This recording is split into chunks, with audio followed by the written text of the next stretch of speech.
part 2 of my whole MS journey. Long story, so I don't know how many parts I'm gonna have. But yeah. First of all, I'm telling my story because I want to encourage people, and also it's a way for me to heal and put a shame to the enemies, telling him, like, you have not won, you're not going to win. Like, we overcome by the word of our testimony. So that's why I continually tell my testimony wherever I go. So this is like probably starting January 2017. Like, I had these symptoms before, but they stopped in the year of like 2015, and they came back like bam, stronger and more harder. So this is like a normal day that I experience. Usually I'll be laying in bed, closing my eyes, well, clearly closing my eyes, I was sleeping. And then I open my eyes, but I'll close it really quick. And then after I'll open it slowly and look around, because I would get these disease spells that when I woke up, the walls would be spinning around my head, spinning around me, and I would be getting like lightheaded and these hard headaches. Those are my mornings. Sometimes that would happen, sometimes it wouldn't. And then I would have to get up on the side of my bed, and I would have to see if I'm able to walk, if I could walk that day. Sometimes, like, it was so hard I couldn't walk at all, or like move my leg to put on my bed. Like, I had to like grab my leg and pick it up and put it where I wanted it to be. It was that bad. The individuals that has multiple sclerosis, bladder, they're unable to hold it, and they have to go to the washroom frequently. So that's something I had to struggle with. And it sucked, because like you couldn't walk and you had to always keep on going to washroom. I hated it. What sucked about it is that because I had to keep on going to the washroom and stuff, and the fact that I couldn't walk, I always had to grab onto the wall or grab on something, or like just drag my body on the floor, like scooting it on the floor just to get to the washroom. It sucked that much. There was also that I have this heat intolerant thing. So it's like every time you're in the sun or in your heat above normal body temperature, it's like your body's allergic to the heat. So because of the heat, my fingers would get numb, my legs would get numb, my legs would start hurting, I couldn't walk.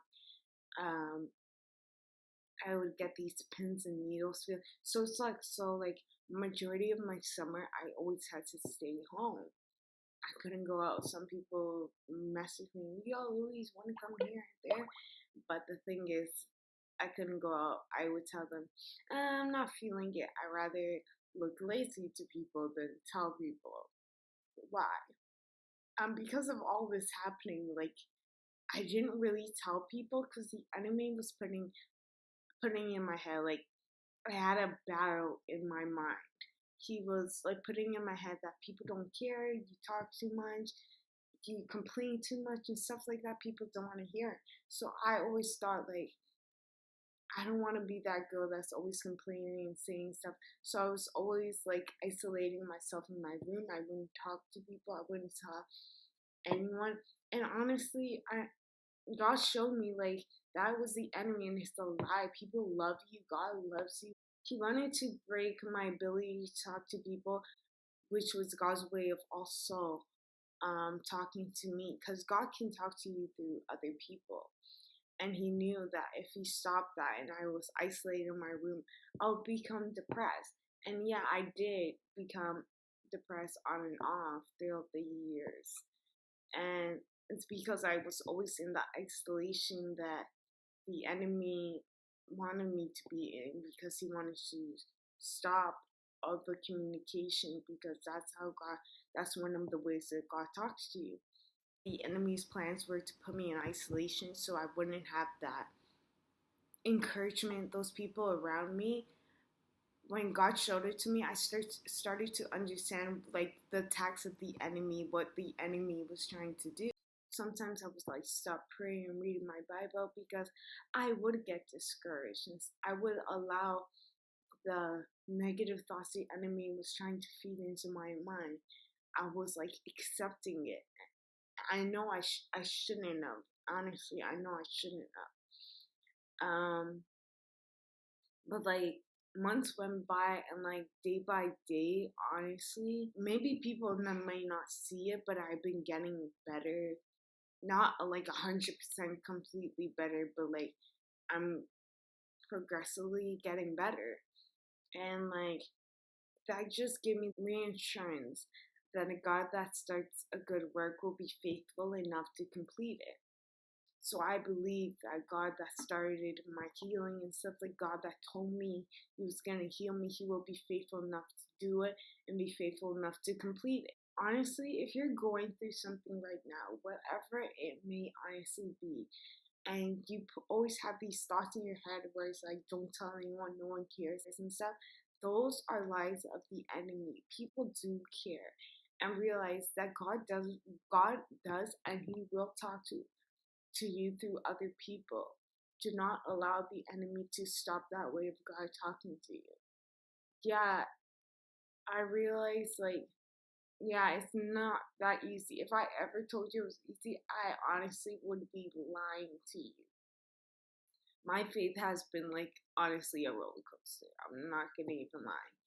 But I know that the God that I serve, like, if he told me he's gonna do something, he's gonna do it. And if he told me that he's gonna heal me, and I know that this is all gonna come to an end. Like, I trust God. I know that he'll be faithful to complete it.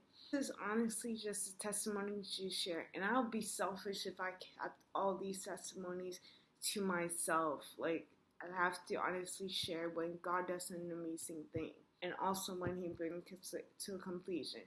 And honestly, I can't wait till I have a testimony video where I'm like, okay, God completed my healing. It's done. It's finished. I'm free. I'm not going to keep it to myself. I'm going to tell people. Maybe not everyone's going to understand, and I pray that people do understand how honestly awesome God is. Going through all of this, I didn't say every symptom that I faced, but going through all this, like, God kept on reminding me that, Louise, don't limit me to the description of the diagnosis that you've gotten. He's like, know that I'm bigger than this battle that you're facing. MS is so small to our God. Like, our God's even bigger than this tiny thing. And I realized that as long as God's with me, I know I'm going to get through this. I know that this will just be a small little chapter, because this is a small thing. My God is honestly bigger. And like, I'm learning that I shouldn't limit God, that God is going to be faithful. He's going to bring it to completion, that my God is bigger than this situation. I'm not going to limit him. I'm not going to limit him to what he's able to do, because I know that God is able to do exceedingly and abundantly all that we can ask for. And he can be my healer and also my provider, and much, much more. So I'm going to keep on trusting him, because I know that I'm going to get through this, knowing that I serve a mighty and faithful God.